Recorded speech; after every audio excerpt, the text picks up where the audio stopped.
I promised you guys part 2 of my keto fair food video, and here it is.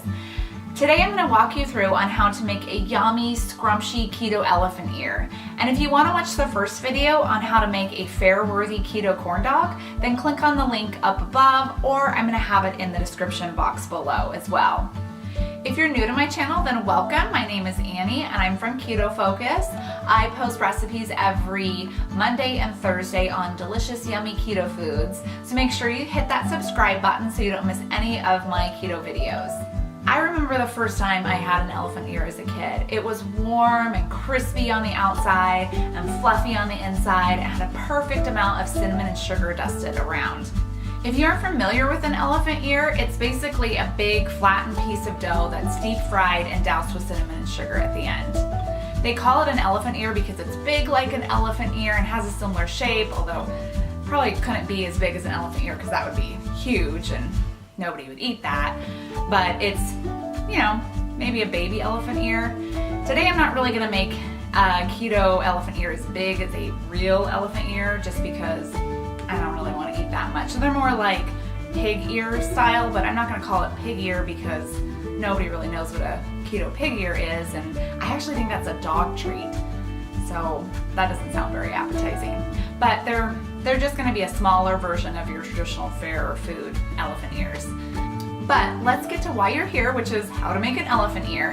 These babies taste just like an elephant ear that you would find at any carnival or fair, and they will satisfy the craving that you have when your carnival runs through your town. Keep watching.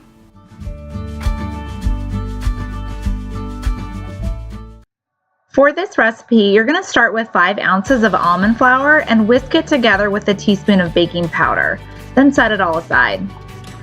In a glass bowl, add 10 ounces of mozzarella cheese. Then you're going to microwave it at 60-second intervals until all the cheese is melted, and just stir in between each interval.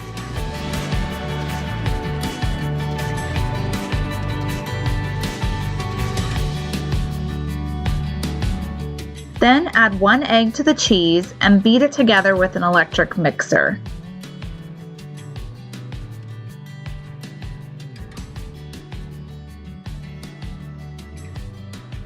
Slowly add in the almond flour mixture and continue beating until it's combined. You might notice that some of the cheese gets stuck up top the beaters, but don't worry, just peel it off and start beating again.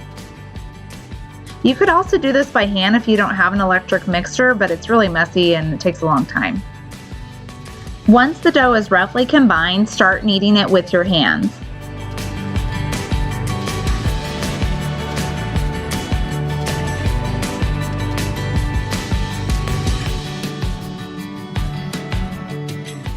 I like to knead the dough on the counter. I find it a little bit easier to mix it all together. All I do is just sprinkle some almond flour down and start kneading. This kneading process just helps all the ingredients meld together. Since there's no gluten in the dough, it's not like it makes the bread any airier or lighter than it is, and it keeps the ingredients joined in harmony. Once the dough is kneaded, just flatten it out on a piece of parchment paper and then put another piece of paper on top and start rolling it out. You want to roll it out until it's about 1/4 of an inch thick. This recipe for the keto dough is also from Keto Copy on Instagram, and I will also link her page below in the description. Next, you want to cut up the dough into little elephant ear shapes. You're probably going to get about 8 to 10 ears out of the recipe. See, I think these look like pig ears instead of elephant ears. Oh well.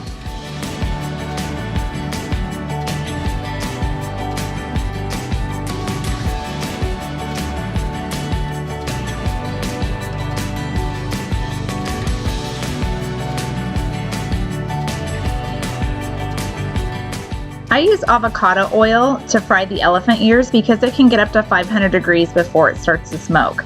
To test if the oil is hot enough, just throw a piece of dough in the skillet and it should start to sizzle immediately, and then it's ready.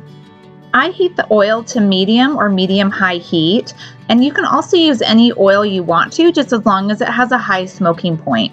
You want to pour enough oil in so that you have about 1/2 inch worth of oil covering the bottom of the pan.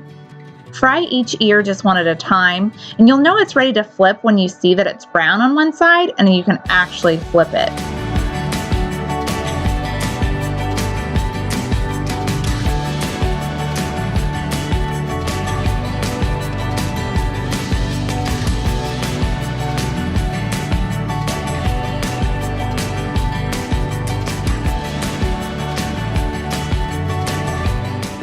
Once it's done, you're going to immediately remove it from the oil and place it on a paper towel. For the topping, I have a mixture of a 1/4 cup of Swerve and a teaspoon of cinnamon, and whisk it together. Then you're going to sprinkle the cinnamon Swerve mixture all over the elephant ear while it's still moist. Then you're ready to eat these tasty little ears.